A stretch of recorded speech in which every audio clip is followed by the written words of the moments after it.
Programme احکام شریعت اور فقہ حنفی سے متعلقہ مسائل کے ساتھ ایک دفعہ پھر اللہ تعالیٰ نے آپ کے سامنے آنے کا موقع عطا کیا، جس پر اس کا لاکھ لاکھ شکر ہے۔ کچھ آفر کویسچنز لیں گے۔ کسی نے بڑے بھولے پن سے پوچھا ہے کہ مفتی صاحب کے اسٹرابری کھانا حرام ہے؟ تو بھائی کیوں حرام ہے؟ یہ بھی کوئی نہ کوئی افلاطون بیچ میں ایسا خاندان میں نکلا ہوگا جس نے اسٹرابری کے اوپر کوئی حکم لگا دیا ہوگا۔ بہرحال یہ ایک پھل ہے، بالکل کھا سکتے ہیں جیسے دیگر پھل کھا سکتے ہیں، اس میں شرعاً کوئی حرج نہیں ہے۔ یہ کوئٹے سے ہمارے ایک بھائی نے کویسچن کیا کہ میں ٹرک چلاتا ہوں، چاول گندم وغیرہ لوڈ کرتا ہوں، تو ہم بیوپاری سے 30 ٹن کی بات کرتے ہیں کہ بھئی 30 ٹن اس میں آپ لوڈ کریں، میں اتنا پیسہ لوں گا۔ بعد اوقات جب ہم لوڈ کرتے ہیں تو وہ 27 ٹن یا 28 ٹن ہوتا ہے، پورا 30 نہیں ہوتا، لیکن پیسے ہم پورے کے ہی لیتے ہیں۔ اور کبھی ایسا ہوتا ہے کہ وہ زیادہ ہو جاتا ہے، جیسے 31-32 ٹن ہوتا ہے تو ہم اس کے اضافی پیسے لیتے ہیں، اور کبھی ایسا ہوتا ہے کہ لوڈ کرتے ہیں تو کم وزن ہوتا ہے، اس کے ہم پیسے واپس نہیں کرتے۔ تو کیا حکم شرع ہوگا؟ دیکھیں، آپ ٹن کے حساب سے اگر طے کرتے ہیں تو پھر تو اگر کم ہے تو آپ کو پیسہ کم کرنا ہی ہوگا، کیونکہ آپ ٹن کے حساب سے طے کر رہے ہیں کہ پر ٹن اتنا میں لوں گا۔ اب 29 ٹن ہے تو 29 ٹن کے آپ پیسے لیں گے۔ اگر اس نے کہہ بھی دیا کہ پر ٹن اتنا ہے، غالباً 30 ٹن ہوگا، عموماً اندازہ ہی بتائے گا، وہ تو وزن کرنے کے بعد ہی کرے گا، تو اس لیے وہ تو آپ کو کم کرنا ہی پڑے گا۔ ہاں، جیسے آپ کر رہے ہیں کہ اگر اس نے زیادہ لوڈ کر دیا ہے تو چونکہ ٹن کے حساب سے آپ لے رہے ہیں تو جتنا زیادہ لوڈ کیا ہے اس کا آپ بالکل مطالبہ کر سکتے ہیں۔ اور اگر یہ کہا کہ بس یہ سامان پڑا ہوا ہے، اس کا بتاؤ کتنا ہے، آپ نے کہا کہ اندازاً 30 ٹن ہوگا، اتنا لوں گا، لیکن نکلا 29، اس میں کوئی مسئلہ نہیں ہے، کیونکہ آپ نے ہر ٹن کی کوئی قیمت مقرر، یعنی اس کا کرایہ مقرر نہیں کیا تھا۔ تو یہ بس تھوڑا سا میرا جواب ایک دو دفعہ یوٹیوب پہ مزید سن لیجئے گا تو آپ کو بات سمجھ میں آ جائے گی۔ ایک یہ کہتے ہیں کہ ایک دہریہ ہے جو مسلمان کا بالواسطہ یا بلا واسطہ قائل رہا ہو، یعنی وہ یہ کبھی کہتا ہے مسلمان ہوں، کبھی کہتا ہے نہیں ہوں، اس طریقے سے ہے۔ اور اب اس کے لیے کہ انہوں نے پوچھا یہ ہے کہ اگر کوئی مسلمان اس کے بارے میں یہ تمنا رکھے کہ اللہ تعالیٰ اسے کبھی ہدایت نہ دے اور اس کا خاتمہ کفر پر ہی ہو تاکہ یہ ہمیشہ ہمیشہ جہنم میں جلتا رہے، تو بتائیے اس طرح کی خواہش کرنا یا دعا کرنا کیسا ہے؟ دیکھیں، کافر سے نفرت نہیں کرنی چاہیے، اس کے کفر سے کرنی چاہیے۔ ایسے ہی گناہگار سے نفرت نہ کرو، اس کے گناہ سے نفرت کرو۔ تو اس کا مطلب یہ اگر وہ کفر کی نجاست میں ملوث بھی ہے تو اس کے گناہ سے نفرت کریں، اس کے کفر سے نفرت کریں، نہ کہ ذات سے نفرت کریں۔ اس کے لیے تو کوشش کریں کہ دعا کریں اللہ تعالیٰ اس کو ہدایت عطا فرمائے، اسے مسلمان کرے اور اس کو جنت الفردوس میں جگہ عطا فرمائے، تاکہ ہمارے نبی کریم صلی اللہ علیہ وسلم کا قلب انور میدان محشر میں ٹھنڈا ہو۔ نہ یہ کہ آپ یہ تمنائیں کریں۔ ذرا نبی کریم کا طرز عمل دیکھ لیجئے کہ طائف میں جب آپ کے اوپر پتھراؤ کیا گیا اور آپ نے ایک باغ میں پناہ لی اور ملک الجبال حاضر ہوتے ہیں اور پوچھتے ہیں رسول اللہ نے مجھے اجازت دی ہے، آپ اگر حکم دیں تو میں طائف کے پہاڑوں کو ملا کر اس بستی کو ختم کر دوں۔ تو رحمت کونین صلی اللہ علیہ وسلم کا یہ تاریخی جواب کتابوں میں مرقوم ہے۔ آپ نے ارشاد فرمایا کہ نہیں، ایسا نہ کرو، کیونکہ اگر آج یہ مجھ پر ایمان نہیں لاتے تو مجھے یقین ہے ان کی نسلیں مجھ پر ایمان لائیں گی۔ تو نبی کریم نے تو انتقام نہیں لیا، آپ نے تو ان کو کفر پہ مرنے کی خواہش کا اظہار نہیں کیا معاذ اللہ۔ تو خلاصہ کلام یہ کہ یہ تو ویسی معیوب چیز ہے۔ اور دوسری چیز یہ ہے کہ ہمارے علماء نے فرمایا کہ رضا بالکفر کفر، کفر پہ راضی ہونا بھی کفر ہوتا ہے۔ یعنی کوئی کافر ہونے پہ راضی ہو جائے، ٹھیک ہے تم کافر ہو جاؤ، کسی کو مشورہ دے تم کافر ہو جاؤ، کوئی کافر اس کے بارے میں سوچے کافر رہے تو بہتر ہے، تو یہ گویا کہ آپ کفر پہ راضی ہوئے، یہ الگ ایک کفر ہوتا ہے۔ لہذا آپ غور کریں کہ یہ شخص یہ چاہتا ہے کہ یہ دہریہ رہے، یعنی کافر ہی رہے اور ہمیشہ ہمیشہ جہنم میں جلے۔ اس کا مطلب ہے کم از کم یہ اس کے کفر پہ تو راضی ہے۔ اور رضا بالکفر کفرن، ایسے جو بھائی ہمارے کم علمی کے اندر دینی جوش حاصل کر لیتے ہیں تو عمومی طور پر ان کا جوش دائرہ شریعت کو پھلانگ جاتا ہے،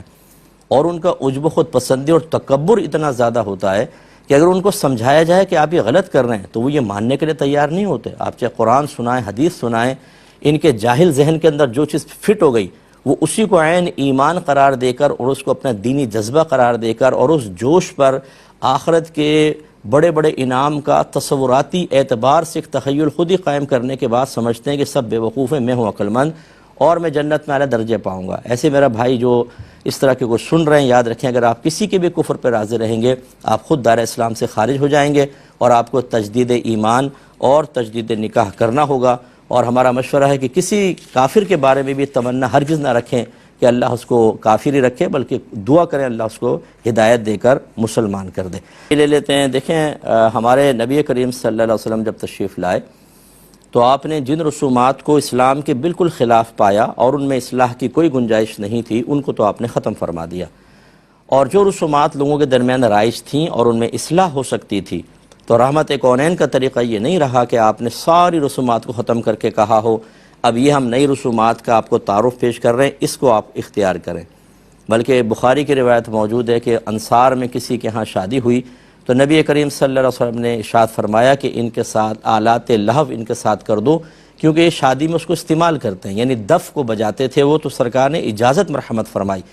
تو خلاصہ کلام یہ ہے کہ جہاں پر رحمت کونین صلی اللہ علیہ وسلم نے اصلاح دیکھی کہ یہاں اصلاح ہو سکتی ہے، وہاں اصل چیز کو ختم نہیں کیا بلکہ اس کی خراب چیز کو ختم کر کے اصل رسم کو باقی رکھا۔ تو خلاصہ کلام یہ ہے کہ ایسا نہیں ہوتا کہ آپ شادی بیاہ میں ہونے والی ہر رسم کو قرآن و حدیث پر پیش کر کے دیکھیں کہ قرآن و حدیث میں اس کو ثبوت ہے یا نہیں، اگر ہو تو ٹھیک، نہیں ہو تو آپ کہیں یہ ناجائز ہے اس کو ختم کر دو۔ ایسا نہیں ہوتا، قرآن و حدیث میں ثبوت نہ ہونا ایک الگ چیز ہے، اور اللہ تعالیٰ اور اس کے رسول نے کسی چیز سے منع کرنا، منع کیا جانا ان کی طرف سے ایک الگ چیز ہے۔ آپ کو یہ دیکھنا ہوگا کہ جو رسومات ہو رہی ہیں ان کو منع تو نہیں کیا نبی کریم نے، اگر نہیں کیا تو بالکل آپ کر سکتے ہیں۔ جیسے یہ ہمارے ہاں بچیوں کا مطالبہ کرنا، بس اس میں یہ ہے کہ ظلم سے چونکہ شریعت نے منع کیا ہے، یہ مطالبہ ظلم کے اندر نہ آ جائے، کیونکہ پیسہ طلب کرنا ہمیشہ برا نہیں ہوتا، وہ برا ہوتا ہے جو بلا ضرورت انسان مانگے ہاتھ پھیلائے اور اپنے آپ کو ذلت پر پیش کرے، اس کو نبی کریم نے منع فرمایا۔ باقی دوست احباب ایک دوسرے سے کچھ طلب کر لیں، جیسے رحمت کونین صلی اللہ علیہ وسلم حضرت بریرہ رضی اللہ تعالی عنہا کے گھر گئے، وہ کنیز تھیں، آزاد کردہ بی بی عائشہ صدیقہ رضی اللہ تعالی عنہا کی عمر رسیدہ خاتون تھی، سرکار ان کے دلجوئی کے لیے کبھی کبھی وہاں چلے جاتے تھے، تو انہوں نے گھر کا عام جو کھجور وغیرہ دیگر چیزیں رکھیں، تو رحمت کونین صلی اللہ علیہ وسلم نے فرمایا کہ ہم نے ہانڈی پر چولہے پر ہانڈی کو بولتے ہوئے سنا، اس میں کیا ہے؟ تو بتایا گیا رسول اللہ وہ صدقے کی بکری ہے۔ سرکار نے فرمایا تمہارے لیے صدقہ ہے، ہمارے لیے ہدیہ ہے، لے کر آؤ۔ ابھی دیکھیں خود سرکار نے مطالبہ فرمایا، ہر مطالبہ منع نہیں ہوتا، تو یہ مطالبہ بھی شرعاً جائز ہے، لیکن چونکہ ظلم شریعت نے منع کیا ہے، ظلم کا مطلب اس طرح کا کوئی عمل کرنا کہ سامنے والے کو بلا اجازت شرع روحانی، جسمانی یا مالی تکلیف پہنچے، یہ ہو سکتا ہے کہ وہ کم پہ راضی نہ ہونے، ہم تو نہیں لیں گے، زیادہ دو زیادہ دو زیادہ دو، اور بیچارہ دولہا اتنا زیادہ نہیں دے سکتا لیکن وہ بڑی مجبوری میں دیتا ہے، یہ مطالبات خواتین کے ٹھیک نہیں ہوتے۔ شادی بیاہ کے موقع پہ ایسا نہیں ہوتا کہ دولہا کو قارون کا خزانہ مل جائے گا بیچارہ، اور اس کے گھر کے صحن سے پیٹرول نکل آئے گا اور گورنمنٹ اس کے اوپر رائلٹی دینا شروع کر دے گی۔ وہ سمجھتے ہیں پتہ نہیں شادی ہو رہی ہے تو اس کے پاس بہت سارا پیسہ ہوگا، اور بیجا مطالبات، جوتی چھپائی کی الگ رسم، دودھ پلائی کی الگ رسم، اور پتہ نہیں دوپٹہ کھچائی کی علیحدہ رسم، یہ عورتوں نے کمائی کے دھندے بنا رکھے ہیں۔ اس طرح کی رسومات کہ جس میں سامنے والے کی دل آزاری ہو، تکلیفیں ہو، منع ہے۔ تو خلاصہ کلام یہ ہوا کہ اس کا مطالبہ اس حد تک جائز ہے کہ بس بدمزگی پیدا نہ ہو، پیار محبت میں تھوڑا بہت بھائی بہنوں کو دے دے ٹھیک ہے، لیکن یہ کہ اس کی چمڑی ادھیڑ لو اور اتنا پہلے لے لو کہ بھابھی کے لیے وہ 2-3 مہینے تو قرضہ ہی مانگ کے گھر کا گزارا کرتا رہے، یہ شرعی اعتبار سے جائز نہیں ہوگا۔ ایک یہ کویسچن کیا تھا کہ جب ہم مسجد میں جاتے ہیں تو یہ کہا جاتا ہے کہ بھئی نفلی اعتکاف کی نیت کر لیں، اور جو اس کے لیے الفاظ ذکر کیے جاتے ہیں وہ ہے کہ نویت سنت الاعتکاف۔ تو جب نفلی اعتکاف ہے تو سنت کا لفظ کیوں کہتے ہیں؟ دیکھیں مسئلہ یہ ہوتا ہے کہ نفل بھی حقیقتاً سنت ہوتی ہے اور سنت بھی نفل ہوتی ہے۔ اس کو یوں سمجھ لیجئے کہ فرض اور واجب کے علاوہ جو کچھ ہے وہ نفل ہوتا ہے۔ پھر اس نفل کے اندر ہم تقسیم کرتے ہیں کہ اگر نبی کریم نے اس نفل کو ہمیشہ کیا، کبھی کبھار چھوڑا تو اس کو سنت موقدہ کہہ دیتے ہیں، اگر زیادہ چھوڑا، کبھی کبھار کیا، اس کے ترک پر صرف ناراضگی کا اظہار کیا، یعنی گناہگار قرار نہیں دیا، تو اس کو سنت غیر موقدہ کہتے ہیں، اور کبھی پڑھا کبھی چھوڑ دیا یا بس ایک ترغیب دی، خود نہیں پڑھی لیکن صحابہ نے پڑھی، اس کو نفل کا نام خاص دے دیتے ہیں۔ تو اس اعتبار سے ہی جو نفلی اعتکاف ہوتا ہے، چونکہ نبی کریم صلی اللہ علیہ وسلم نے مسجد میں اعتکاف کی ترغیب دی ہے، تو ہم اس کو چونکہ فرض اور واجب سے زائد ہوتا ہے، اس کو نفل کہہ لیں یا اس کو سنت کہہ لیں، دونوں چیزیں ٹھیک ہیں، لفظ نفل بھی استعمال کر لیں تو آپ کو ڈاؤٹ ختم ہوگا. سنت اعتکاف کا کہہ دیا تو وہ والا سنت نہیں ہے کہ نبی کریم نے ہر دفعہ ایسا کیا. مراد وہی ہے کہ نفل کے اندر سنت کا پہلو بھی ہوتا ہے, ویسے آپ کر سکتے ہیں. ایک مختصر سا ہم بریک لیں گے, یقیناً آپ ہمارے ساتھ ہی رہیں گے. بسم اللہ الرحمن الرحیم. ایک کوشچن بہن نے فرمایا کہ میں نے ایک انگوٹھی رکھی تھی اور میری نیت تھی کہ جب کوئی مسجد بنے گی تو میں اس میں اس انگوٹھی کو بیچ کر پیسہ لگا دوں گی تاکہ ثواب جاریہ ہو. لیکن ابھی ان کے بھائی کا گھر بہت خراب ہے اور وہ خود کہتے ہیں کہ جب بارش ہوتی ہے میں ڈرتا ہوں کہ کہیں دیواریں نہ گر جائیں اور چھت وغیرہ نہ گر جائے, تو کیا میں وہ انگوٹھی بیچ کر اس کا پیسہ بھائی کو گھر بنانے کے لیے دے سکتی ہوں کہ نہیں؟ تو بہن بالکل دے سکتی ہیں, کیونکہ آپ نے فقط دل میں نیت کی ہے اور اچھے کام کی نیت پہ آپ کو ثواب بھی ملا ہوگا, لیکن یہ کوئی اب دینا آپ کو واجب نہیں ہو جاتا. ہاں اگر آپ یہ کہتی ہیں کہ یہ مال میں فلاں مسجد کے لیے مختص کرتی ہوں, وقف کا ایک الفاظ کہہ دیتی ہیں, تو پھر بھی بہرحال وقف تو پھر بھی نہیں ہوتا, کیونکہ وقف کی تعریف یہ ہوتی ہے کہ آپ کسی چیز کو اللہ کے لیے دیں اور وہ چیز بعین ہی قائم رہے. لیکن بہرحال ایک اچھی نیت آپ کرتی ہیں, جیسے منت مان لیتی ہیں, تو پھر اس صورت کے اندر مسجد کے اندر دینا ہی افضل اور اولا, اور بعض صورتوں میں بلکہ واجب ہوتا. لیکن آپ نے چونکہ دل میں نیت کی تھی اور سگے بھائی کا گھر گر رہا ہے اور واقعی وہ اس وقت مستحق ہے, تو آپ یہ بالکل انگوٹھی بیچ کر ان کو دیں. آپ کو انشاءاللہ وہ مسجد والا ثواب بھی ملے گا اور بھائی کی امداد کرنے کا ثواب بھی اللہ تعالیٰ عطا فرمائے گا. حدیثوں کا مفہوم یہی ہے. رحمت کونین صلی اللہ علیہ وسلم ارشاد فرماتے ہیں کہ جب مومن کسی اچھے کام کی نیت کرتا ہے تو اللہ تعالیٰ اس کے عمل سے پہلے ہی اس کا ثواب عطا فرما دیتا ہے. یعنی اس کے بعد عمل کرے گا تو مزید ثواب ہوگا. تو آپ کو پہلے ثواب مسجد کو تو ملا ہی ملا, اب آپ بھائی کی ہیلپ کریں. بہن فرماتی ہیں کہ اگر 4 رکعت فرض پڑھ رہے ہوں یا 4 رکعت اس سے جیسے زور سے پہلے کی سنت وغیرہ, تو تیسری چوتھی میں الحمد کے بعد کوئی صورت ملائی جائے گی یا نہیں؟ دیکھیں اس میں فرض کا حکم علیحدہ ہوتا ہے, باقی سنت موقدہ, غیر موقدہ, وطر اور نفل کا حکم بالکل علیحدہ ہوتا ہے. ان تمام میں یعنی سنت موقدہ ہوں 4 رکعت, 4 رکعت غیر موقدہ ہوں, یا 3 رکعت وطر میں تیسری رکعت ہوتی ہے, یا 4 نفل کی آپ نیت مان لیں, اس میں چاروں الحمد کے ساتھ صورت ملا کر پڑھی جائیں گی. ان میں ایسا نہیں ہوتا تیسری چوتھی میں کوئی رعایت ملے. لیکن فرض کا حکم یہ ہوتا ہے کہ تیسری اور چوتھی میں اگر آپ چاہیں تو قرات کریں, یعنی الحمد شریف ایسے مستحب ہوتا ہے, اس کے ساتھ صورت بھی ملا سکتے ہیں اگر آپ ملانا چاہیں. نہ ملائیں تو صرف الحمد بھی کافی ہے. اور اگر آپ چاہیں تو 3 بار سبحان اللہ سبحان اللہ سبحان اللہ یعنی ذکر الہی کر لیں تب بھی کافی ہے. اور یہ بھی ہو سکتا ہے کہ آپ 3 بار سبحان اللہ کی مقدار خاموش کھڑی رہیں اور رکوع کر دیں. لیکن افضل اس میں مستحب صورت یہ ہے کہ الحمد شریف پوری پڑھی جائے. گویا کہ فرض میں تیسری چوتھی میں الحمد کے ساتھ صورت ملانا واجب نہیں ہے, بلکہ صرف الحمد پڑھنا مستحب ہے. لیکن اگر آپ ملا لیں گی تو کوئی گناہ نہیں ہے, کوئی سجدہ صاحب وغیرہ نہیں ہوگا. ایک یہ کہتے ہیں کہ کسی کے گھر میں اگر چوری کی بجلی سے کوئی ٹھنڈا کی اے سی وغیرہ جیسے چل رہا ہو تو کیا ہم وہاں پر اس گھر میں بیٹھ سکتے ہیں یا نہیں؟ دیکھیں آپ تو بیٹھ سکتے ہیں. یہ چوری کی بجلی کا مطلب یہ نہیں ہوتا کہ ٹوٹل چوری کی, بل تو آئے گا, کچھ نہ کچھ تو بل آئے گا ضرور. ایسا تو نہیں ہے کہ زیرو آئے. اور اگر فرض کر لیں کوئی ایسا چکر چلایا ہوا ہے کہ بالکل ہی زیرو آئے, آپ کو بھی پتہ ہے کہ اس نے ایسا, تو پھر وہاں پہ نہ بیٹھیں, کیونکہ اس وقت اس کے فعل سے اظہار کراہت کرنا ضروری ہے تاکہ وہ اس کو اپنے گناہ اور خطا کا احساس ہو. لیکن ہمارے ہاں تو ایسا ہی ہوتا ہے کہ اگر کوئی اس طرح بجلی چوری کرتا ہے تو پورے محلے میں پھر وہ زائد جو پیسے جو پتہ نہیں چل رہا ہوتا کہ کس گھر میں کنڈا ہے, پتہ چل جائے تو حملہ کر دیں. نہ پتہ ہو تو پھر وہ پورے محلے میں اتنے جو یونٹس جلے ہوتے ہیں ان کا بل ڈیوائیڈ کر دیا جاتا ہے, اور قصور کوئی کر رہا ہوتا ہے اور پورا محلہ بھگت رہا ہوتا ہے. اسی لیے اگر آپ کو فتنے کا اندیشہ نہ ہو تو اس طرح چوری کرنے والوں کی کے الیکٹرک کے اندر نشاندہی کریں کہ یہ بجلی کا بل یہ اس طرح کنڈے ڈال کے چلا رہے ہیں, کیونکہ آپ اس کا پیسہ آپ بھر رہے ہیں. ایسا نہیں ہے کہ وہ مفت میں چلا رہا ہے, آپ بھر رہے ہیں اس کا پیسہ. ایسے چوروں کی نشاندہی کرنا بہت ضروری ہے. اور مجھے یقین ہے کہ میری یہ بات سن کے بہت سو کے چہرے بگڑ گئے ہوں گے, بہت سو نے ہو سکتا ہے گالیاں بھی بکنا شروع کر دی ہوں, بہت سارا تشویش کا شکار ہو گئے ہوں. ہو سکتا ہے کچھ ساتھ بیٹھے ہوئے نے سوالیہ نگاہیں بڑوں کی طرف اٹھائی ہو کہ کیا کر رہے ہیں آپ لوگ, یہ چوریاں کر کے آپ بجلی کو استعمال کر رہے ہیں. لیکن بہرحال یہ غلط چیز ہوتی ہے. ایک ہوتا ہے کہ اس طرح چوری کرنا کہ کسی کا کوئی نقصان نہ ہو, اور ایک ہوتا ہے کہ اس طرح چوری کر کے فائدہ حاصل کرنا کہ دوسرے مسلمانوں پہ ظلم کی صورت بنے. یہ بھی حرام ہے, لیکن یہ بہت زیادہ حرام ہے, اس لیے ایسا ہرگز نہ کیا جائے. ایک یہ کہتے ہیں کہ ایک ہیکر ہے, وہ بینک سے ہیک کر لیتا ہے پیسے وغیرہ, اور پھر وہ لوگوں کے اندر, غریبوں کے اندر وہ پیسے وغیرہ تقسیم کر دیتا ہے, تو کیا حکم شرع ہوگا؟ دیکھیں یہ بالکل ایسے ہی ہے جیسے کوئی کپڑا پاک کرنا چاہے تو پیشاب سے پاک کرنے کی کوشش کرے،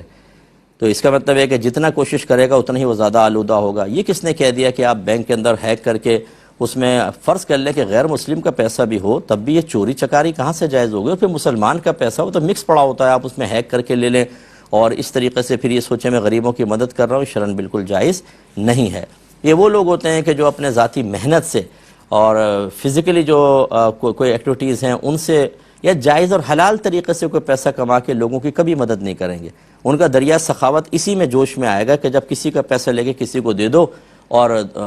آخرت کا انعام بھی مل جائے۔ صاحب ایسے کیسے مل جائے گا آپ کو؟ خود محنت کریں۔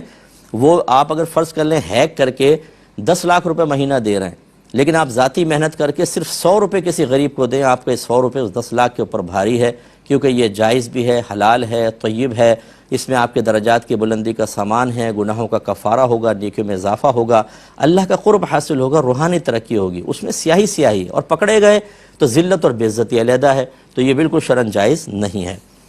اگر کوئی کہتے ہیں کہ کوئی کرمنل ہو شخص، فرض کر لیں رمضان میں اس کو گولی مار دی گئی ہو، تو کیا وہ شہید کا مقام پائے گا یا نہیں؟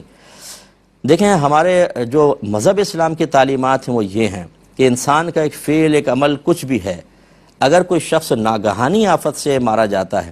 تو اس کے لیے شہادت کا مقام ہوتا ہے، لیکن یہ ضرور ہے کہ وہ حرام کام کرتے ہوئے نہ مارا جائے۔ مثال کے طور پہ کوئی چوری کرتے ہوئے گھر والوں نے گولی مار دی، ڈاکہ مار رہا تھا اس وقت کسی نے اس کو مار دیا، اور کوئی خراب حرام کام کر رہا تھا اس وقت مارا، تو پھر اس کے لیے اس شہادت کا انعام نہیں ہے، بلکہ وہ تو آخرت میں قابل گرفت ہے۔ بلکہ ڈاکو کے بارے میں تو فقہا نے یہ لکھا ہے کہ اگر ڈاکہ مارتے ہوئے مرے تو اس کے جنازے کو نماز نہ پڑھے،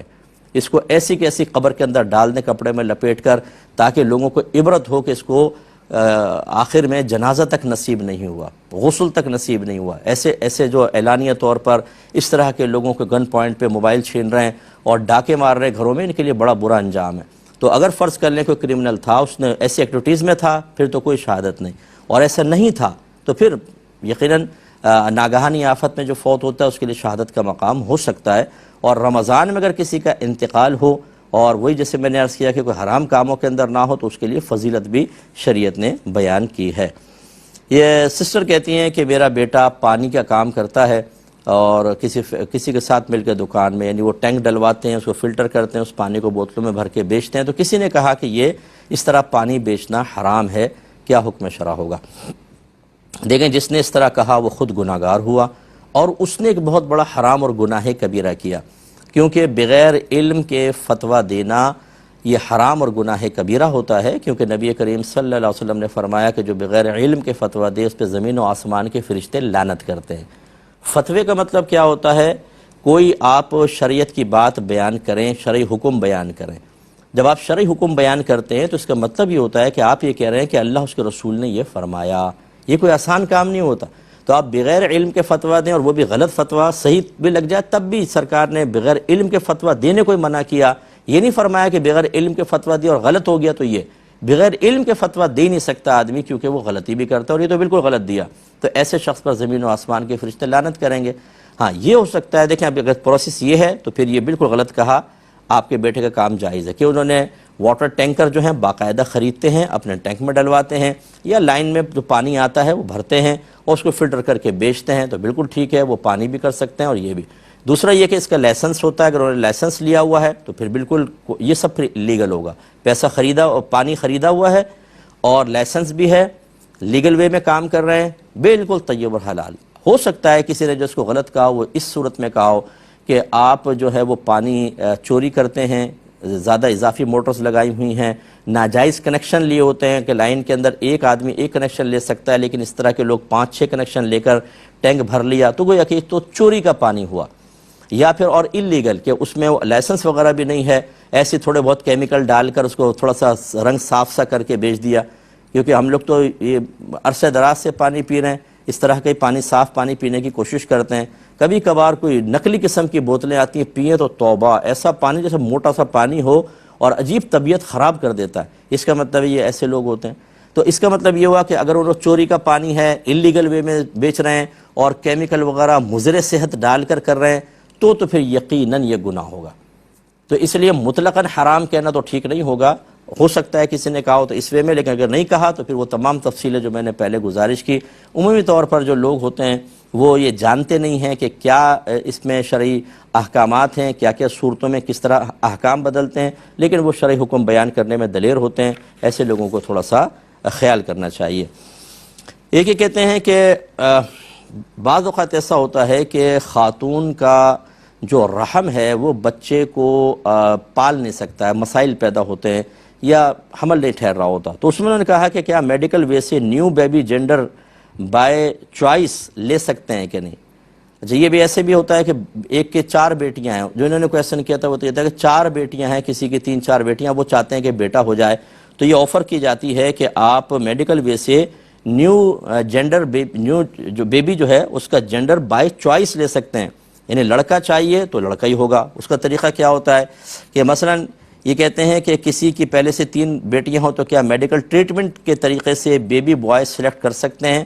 اس میں وہ کرتے یہ ہیں کہ وہ شوہر کے وہ اسپرم لے لیتے ہیں، پھر ان کا ٹیسٹ کیا جاتا ہے اس میں، اور پھر بیوی کے ایگ کے ساتھ ملا کر ان کا کوئی پروسیس ہوتا ہے کہ جس کے بعد لڑکا ہونے کے ہی امکانات زیادہ ہوتے ہیں، تو اس طرح کر سکتے ہیں یا نہیں کر سکتے۔ دیکھیں اسلام میں یہ کہتے ہیں اسلام میں الاؤ ہے کہ نہیں، تو یہ اسلام میں اس طرح کی چیزیں الاؤ نہیں ہیں، کیونکہ اگر آپ اس طریقے سے جینڈر کو خود منتخب کر سکتے ہوتے تو مطلب پھر تو معاملہ ہی پورا ہو جاتا۔ اصل یہ ہے آپ کوشش لاکھ کر کے دیکھ لیں، اللہ تبارک و تعالیٰ کے کام میں جو مداخلت کرتا ہے اس میں نقصان ہی ہوتا ہے، اور اس میں صورتحال یہ ہوگی کہ لازم سی بات ہے کہ پہلے ملاپ کروایا جائے گا، اس کے بعد پھر ماں کے رحم میں رکھیں گے، یا پھر بعض اوقات انہوں نے بتایا کہ ایک مصنوعی رحم بنایا جاتا ہے، اس کے اندر اس کو رکھ دیتے ہیں اور بچہ ویسے ہی پرورش پاتا ہے بالکل جیسے ایک ماں کے پیٹ میں پرورش پاتا ہے۔ تو اب کیا حکم شرع ہوگا؟ تو اگر ماں کے دیکھیں رحم میں رکھیں گے تو پھر تو ستر کھولنے کے معاملات آئیں گے، وہ تو بالکل منع ہوگا۔ باقی میں اس پہ کلام کرتا ہوں ایک مختصر سے بریک کے بعد۔ الرحمن الرحیم۔ تو کویشچن یہ تھا کہ کسی میڈیکل ٹریٹمنٹ کے ذریعے بچے کی جینڈر کو چوز کرنا کہ ہمیں بیٹا حاصل ہو جائے، اس کے لیے کوئی پروسیس کرنا شرعاً جائز ہے کہ نہیں ہے؟ تو ہم اس میں آپ کو یہ بتا رہے تھے کہ اگر اس میں ایک تو یہ کہ اللہ کی رضا پر راضی رہنے والا معاملہ نہیں رہتا، آدمی بیٹیاں ہیں اللہ کی نعمت ہے، لیکن آدمی بیٹے کی تمنا رکھنا منع نہیں ہے، لیکن اس طرح کے اقدامات کی طرف بڑھنا یہ ثابت کرتا ہے ایک طرح سے کہ اللہ کی رضا پر انسان راضی نہیں ہے، لیکن بہرحال اس وجہ سے اس کو حرام تو نہیں کر سکتا۔ لیکن سیکنڈ یہ ہے کہ اس میں اگر کسی بھی لحاظ سے ستر کھولنا پڑ جائے تو بیٹے کی طلب یہ کوئی ایسی چیز نہیں ہے کہ اپنا جز دیتے ہوئے کسی کے سامنے ستر کھولا جائے، یہ پھر شرعاً پروسیس حرام رہے گا، یعنی یہ ستر کھولنے کا۔ تیسری چیز یہ ہوتی ہے کہ فرض کر لیں کہ اگر اس طرح کر ہی لیا ہے اور پھر وہ کسی جگہ رکھ کر ان کا ایگ اور اسپرم کا ملاپ کر کے بچے کی جینڈر بھی متعین کرنے کی کوشش کرتے ہیں، تو یہ معاملہ آپ پر مشتبہ ہی رہے گا کہ واقعی یہ دیانتداری کے ساتھ ہوا ہے یا نہیں ہوا، کیونکہ آگے چل کر پھر آگے جب یہ چیزیں عام ہوتی ہیں تو پھر مسائل لازم سامنے آئیں گے۔ ہمارا مذہب نسب کے مشتبہ ہونے کا بہت زیادہ خیال کرتا ہے، بہت سارے احکام صرف نسب کی وجہ سے کہ نسب کی حفاظت کے لیے بہت سارے احکام متعین ہوئے ہیں۔ مثال کے طور پہ زنا کیوں حرام ہے؟ بھئی نسب مشتبہ ہو جائے گا۔ عدت میں نکاح کرنا کیوں حرام ہے؟ یہ کیونکہ نسب مشتبہ ہو جائے گا۔ اب یہ آپ نے اسپرم اور ایگ دے دیے، کیا سامنے والا کوئی لیبارٹری کے اندر دیانتداری سے آپ ہی کا ہی وہ ایگ ہے یا بھائی کا ہی کوئی اسپرم ہے؟ ایسا ہی ہوگا، یہ ضروری نہیں ہو سکتا ہے کہ بعد میں کوئی معاملات کر دیں۔ اور اتنا بھولا کوئی بھی نہیں اگر آپ سمجھے کہ نہیں بڑی دیانتداری ہے، بڑی ایمانداری ہے، یہ تمام ورلڈ وائڈ جو کام ہو رہے ہیں اس میں آپ بھی اچھی طرح جانتے ہیں کیا کچھ ہو رہا ہے، کس طرح لوگوں کو یہ وائرسز چھوڑ دیے جاتے ہیں، دیگر معاملات ہوتے ہیں، کیسے اپنے میڈیسنز بیچنے کے لیے کیا کیا معاملات کیے جاتے ہیں، ہر جگہ بڑے بڑے مافیا بیٹھے ہوئے ہیں، تو اس میں بھی کوئی خرابیوں کے امکانات ہیں، اور اس میں جو نسب اگر بچہ حاصل ہو بھی جاتا ہے تو نسب کے مشتبہ ہونے کا اندیشہ ہے، لہذا ہماری رائے میں تو ایسا کرنا منع ہی ہوگا۔ صبر کریں، اللہ تبارک و تعالیٰ کی رضا پہ راضی رہیں۔ ماں کے رحم کے اندر ہی بچے کی پرورش نگاہوں کے سامنے ہوتی ہے، ویسے ہی کوئی طریقہ، ہاں ویسے آپ میڈیکل کوئی دوائیں یوز کر لیں، یا حکیم بعض اوقات کہتے ہیں کہ ہم اولاد نرینہ کے لیے دوا دیتے ہیں، وہ آپ یوز کر سکتے ہیں، ستر کے کھولے بغیر اسی گنجائش نکل سکتی ہے، ورنہ اس میں احتیاط کریں۔ ایک بھائی نے کہا یو کے سے تھی، کہتے ہیں کہ ہمارے یہاں ایک کار بریک ڈاؤن پالیسی ہوتی ہے، یہ گورنمنٹ کی طرف سے کوئی لازم نہیں، ہماری چوائس ہوتی ہے ہم لیں یا نہ لیں۔ اس میں ہوتا یہ ہے کہ ہم 1 سال کے تقریباً پیسے کسی کمپنی کو دے دیتے ہیں، اور پھر بینیفٹ یہ حاصل ہوتا ہے کہ اگر ہماری کار کبھی خراب ہو گئی ہم فون کریں گے وہ آ کے ٹھیک کریں گے، اور اگر کہیں پڑی ہوئی ہے اٹھا کر کہیں اور جگہ پہنچانے جیسے ایکسیڈنٹ وغیرہ ہو جاتا ہے تو انہی کی ذمہ داری ہے۔ اگر سال میں ایسا کچھ ہوا تو ٹھیک، جتنا بار ہوا تو اسی میں سے پیسے وہ کاٹیں گے، اضافی کچھ بھی نہیں لیں گے، لیکن اگر سال میں کچھ بھی نہیں ہوا تو ہمارے باقی پیسے وہ ضبط کر لیں گے، یعنی وہ ان کا ہے، پھر ہمیں واپس کچھ نہیں ملے گا۔ کیا حکم شرع ہوگا؟ دیکھیں میری ذاتی رائے میں یہ معنوی لحاظ سے ایک جوا ہے۔ جوا ایسے ہی ہوتا ہے کہ دو فریق پیسے لگاتے ہیں، کبھی کوئی ایک دوسرے کا کچھ یا کل مال لے جاتا ہے اور پہلا والا اپنے کل یا بعض مال سے محروم ہو جاتا ہے، اور کبھی جسٹ اپوزٹ معاملہ ہوتا ہے۔ کبھی تو ایسا ہو سکتا ہے کہ آپ کی گاڑی اتنی مرتبہ خراب ہو کہ ان کو مہنگا پڑ جائے خواہ، اور کبھی ایسا ہوگا کہ نہیں ہوگی تو پھر ان کو بینیفٹ اور آپ کا پیسہ ضائع ہوگا۔ وہ کس چیز کا پیسہ دیا آپ نے؟ کوئی آپ نے سروس نہیں لی، کچھ نہیں لی، تو کیوں دیا آپ نے پیسہ؟ اس لیے معنوی لحاظ سے جوا ہوگا، اس طرح کی پالیسیز لینے سے اجتناب کیا جائے۔ لیکن میں ایک ضرور یہ گزارش کر دیتا ہوں، اگر آپ کے اطراف کے کوئی بڑے اچھے مستند مفتی صاحب ہیں، یاد رکھیں ہر عالم مفتی نہیں ہوتا، ہر مسجد کا امام مفتی نہیں ہوتا، ہر اپنے نام کے ساتھ مفتی لکھ لینے والا مفتی نہیں ہوتا، وہ واقعی بڑے مفتی ہوں، فتویٰ وغیرہ دیتے ہوں، لوگ ان کے فتوے پہ اعتماد کرتے ہوں، وہ اگر اس پالیسی کو جائز قرار دیں تو آپ کے حق میں تو پھر آپ ٹھیک ہے اس پہ عمل کر سکتے ہیں، لیکن مجھے امید ہے کہ کوئی ایسا جواز کا پہلو نکالیں گے نہیں، لیکن نکل آئے تو بہرحال آپ کے لیے شرعی حجت ہے۔ لیکن صحیح جو ہمارے نزدیک مسئلہ وہ یہی ہے کہ اس میں جوئے کا پہلو ہے، ایسی پالیسیز لینے سے اجتناب کیا جائے۔ یہ کہ کسی نے پوچھا کہ کیا کرنسی ادھار میں بیچ کر نفع کمانا جائز ہے؟ دیکھیں جو کرنسیز کے کاروبار ہوتا ہے اس میں ہمارے نزدیک اور بہت سارے علماء کے نزدیک ایسے ہی مسئلہ ہے کہ ایک جو کرنسی ہے ایک طرف کی وہ نقد ہونی چاہیے، دوسری ادھار آپ کر سکتے ہیں،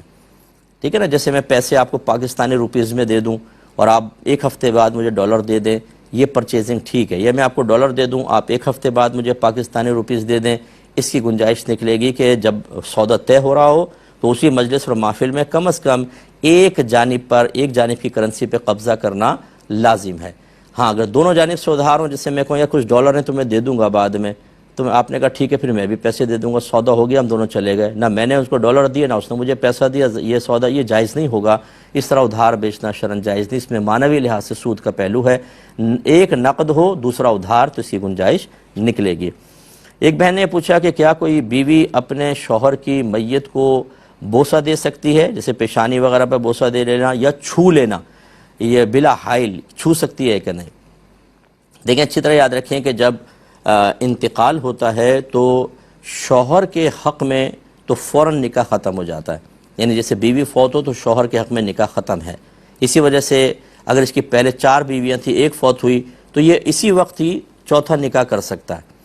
اگر یہ نکاح فوری طور پہ ختم نہ ہوتا تو پھر تو یہ 5ویں بن جاتی، اور 5 عورتوں کو بیک وقت نکاح میں رکھنا منع ہوتا، تو دنیاوی حکم کے لحاظ سے اس کا نکاح ٹوٹ جاتا ہے فوراً۔ لہذا شوہر اپنی بیوی کو چھو نہیں سکتا اور کوئی معاملات نہیں کر سکتا، نہ غسل دے سکتا ہے۔ ہاں اگر حائل ہے، کوئی کپڑا وغیرہ جیسے کفن ہے، اس میں یہ کر سکتا ہے کہ مطلب قبر میں اتار رہا ہے تو اپنی زوجہ کو اپنے ہاتھوں سے اتار سکتا ہے، جنازے کو کندھا دے سکتا ہے، لیکن بلا حائل چھونا یا اس کو غسل دینا یہ زوجہ کو نہیں دے سکتا، نکاح فوراً بریک ہو جاتا ہے۔ لیکن جیسے میں نے کہا یہ دنیاوی لحاظ سے، اگر جیسے اس نے دونوں مریں گے اور آخرت میں ہوں گے تو یہ میاں بیوی کی حیثیت سے اٹھیں گے، دنیاوی قانون کے اعتبار سے، دنیاوی احکام کے اعتبار سے شوہر کا نکاح فوراً ٹوٹتا ہے، لیکن بیوی کا نکاح فوری طور پہ نہیں ٹوٹتا۔ یہی وجہ ہے کہ اس کو عدت ہوتی ہے اور دوران عدت کسی سے نکاح نہیں کر سکتی، لہٰذا عورت اپنے شوہر کو چھو بھی سکتی ہے، اسے غسل بھی دے سکتی ہے، یاد رکھیں اگرچہ ہمارے یہاں رواج نہیں ہے، وہ دے سکتی ہے، تو اس کے لیے پھر یہ جیسے بہن نے پوچھا یہ پروسیس اس کے لیے بالکل جائز ہے۔ لیکن قربان جائے ہمارے گھر کے بڑوں کے، جن کو معذرت کے ساتھ ہر ایک کی بات نہیں کر رہا ہوں لیکن جن کی کر رہا ہوں وہی برا مانیں گے بیچارے، دین کی ABC معلوم نہیں ہوتی، شوہر کو اس کمرے میں نہیں داخل ہونے دیتے جہاں زوجہ کا انتقال ہوا، جنازے میں کندھا نہیں دینے دیتے، قبر میں اتارے تو نہیں تمہاری بیوی نہیں رہی، حرام ہو گئے، پیچھڑ جاؤ۔ ارے بھائی آپ جو چیز حرام نہیں ہوئی اس کو حرام کر رہے ہیں۔ بروز قیامت دونوں میاں بیوی کے حیثیت سے اٹھیں گے تو دنیاوی کچھ احکام ہوتے ہیں، ایسے بیوی پہ اتنی پابندیاں لگا دی جاتی ہیں کہ وہ شوہر کو نہ دیکھ سکتی ہے، نہ کچھ چھو سکتی ہے، کچھ نہیں کر سکتی، حالانکہ اس کو تو ابھی نکاح بھی نہیں ٹوٹا، وہ تو چھو سکتی ہے، غسل تک دے سکتی ہے۔ ان چیزوں کو ذرا سمجھیے خدا را، اور میں بڑوں سے گزارش کرتا ہوں کہ جب آپ اس طرح کے کوئی شرعی حکم بیان کریں آپ اپنے طور پہ نہ کریں۔ آپ کے خاندان میں کیا ہوتا رہا؟ آپ کے خاندان میں سارے کوئی مفتی عالم نہیں تھے، وہ بیچارے وہ بھی عام لوگ تھے، انہوں نے کوئی رسم و رواج ڈال گئے اور اپنے لیے بہت بڑا گناہ جاریہ کر گئے۔ آپ تو روکیں اس گناہ جاریہ کو، ورنہ آپ بھی اس میں شامل ہو جائیں گے، آگے گناہ جاریہ ہوگا۔ ایسے کوئی بھی موقع آئے کسی اچھے مستند مفتی صاحب سے رجوع کریں، ان سے پوچھیں کہ ہمیں کیا کرنا چاہیے کیا نہیں، آپ کو جواب ملے اس پر عمل کریں۔ ایک یہ کہتے ہیں کہ کسی بہن نے یہ پوچھا تھا کہ کیا ڈینٹسٹری میں میل مریض کا علاج کر سکتے ہیں کہ نہیں، یعنی ڈینٹسٹ ہیں وہ خاتون اور کوئی بعض اوقات میل آ جاتے ہیں تو ان کے دانتوں وغیرہ کو ٹھیک کرنا، اسکیلنگ وغیرہ کرنا کیسا ہے؟ تو یہ بالکل کر سکتے ہیں، اور بہتر یہ کہ خواتین دستانے پہن کر یہ کام کریں۔ عمومی طور پر یہ لازم بھی ہوتا ہے، دستانے پہن کے ہی کرتی ہیں، تو بالکل وہ میل کا کر سکتی ہیں، اور جب وہ کریں تو اس وقت تھوڑا سا ذرا فاصلہ رکھیں، اپنے آپ کو بہت کلوز نہ رکھیں، اور اس کے علاوہ نقاب، وہ جو ماسک ہوتا ہے تو لگاتے ہی ہیں، وہ ماسک بھی لگا رہے، بے پردگی وغیرہ نہ ہو، حتی الامکان کوشش کریں کہ اس طرح اگر وہ ریزرو رہ کے کریں گی تو اس کی شرعی لحاظ سے اجازت ملے گی۔ ایک یہ کہتے ہیں کہ کسی مسلمان کے چہرے یا جسم میں پیدائشی طور پہ کوئی نقص ہو تو کیا اللہ تبارک و تعالیٰ آخرت میں اس نقص کی بنا پہ اسے کوئی انعام دے گا، اور اگر دے گا تو وہ کیا انعام ہوگا؟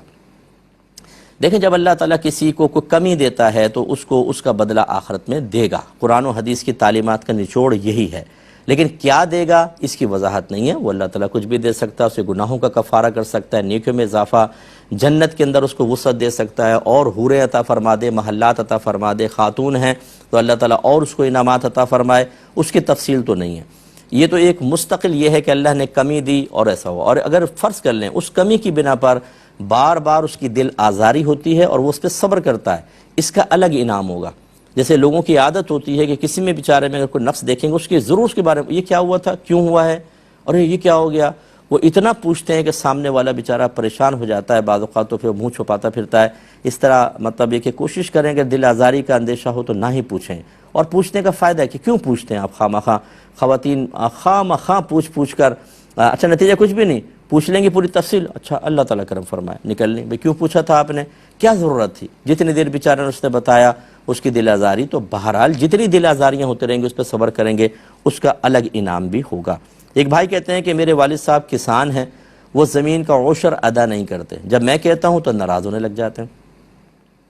آپ کا کام بیٹا دیکھیں کہنا ہے، دائرہ ادب میں رہ کر بتائیے کہ جس طرح زکوٰۃ کی عدم ادائیگی پر آخرت میں شدید عذاب ہے، یہ عشر سمجھ لیں زمین کی زکوٰۃ ہوتی ہے، یہ زکوٰۃ نہیں دیں گے تو آخرت میں عذاب ہوگا۔ اور مجھے امید ہے کہ آپ کے والد صاحب ادھیڑ عمر کے تو ہو گئے ہوں گے، انہیں تو اپنی آخرت کی فکر کرنی چاہیے، لیکن میں تمام دیکھنے والوں سے کہتا ہوں ایسی چیزوں سے آپ درس حاصل کریں۔ میں بہت درس حاصل کرتا ہوں، اللہ کی بارگاہ میں شکر ادا کرتا ہوں کہ اللہ تیرا شکر ہے کہ تو نے ہمیں علم کے قریب رکھا، دین کے قریب رکھا۔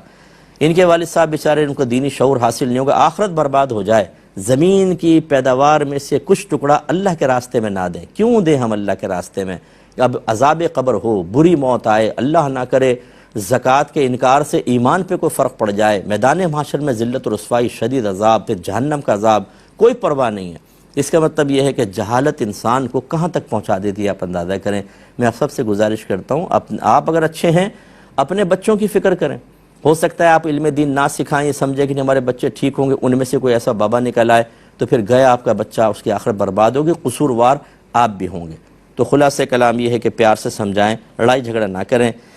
اور یہ کسی نے پوچھا تھا کہ کیا نسوار لگانے سے وضو ٹوٹ جاتا ہے؟ تو نہیں بھائی، نسوار سے نہیں ٹوٹتا، نشے سے ٹوٹتا ہے۔ نشہ ایک حالت کا نام ہے، جب وہ کیفیت طاری ہوتی ہے تو انسان ماں بہن کی تمیز کھو بیٹھتا ہے، زمین آسمان آسمان زمین لگے، یہ کیفیت طاری ہو تو وضو ٹوٹے گا، ورنہ نہیں ٹوٹتا، لیکن مکروہ ہے یہ استعمال کرنا۔ اب اپنے میزبان کو، ہمارے QTV کی پوری ٹیم کو اجازت مرحمت فرمائیں، کل دوبارہ اس وقت پہ ملاقات ہوگی، آپ ہمارے لیے دعا کریں، میں آپ کے لیے دعا گو ہوں کہ اللہ تعالیٰ آپ کو دین کے قریب رکھے اور دین کا خادم بنائے، آمین۔ وآخر دعوانا ان الحمدللہ رب العالمین۔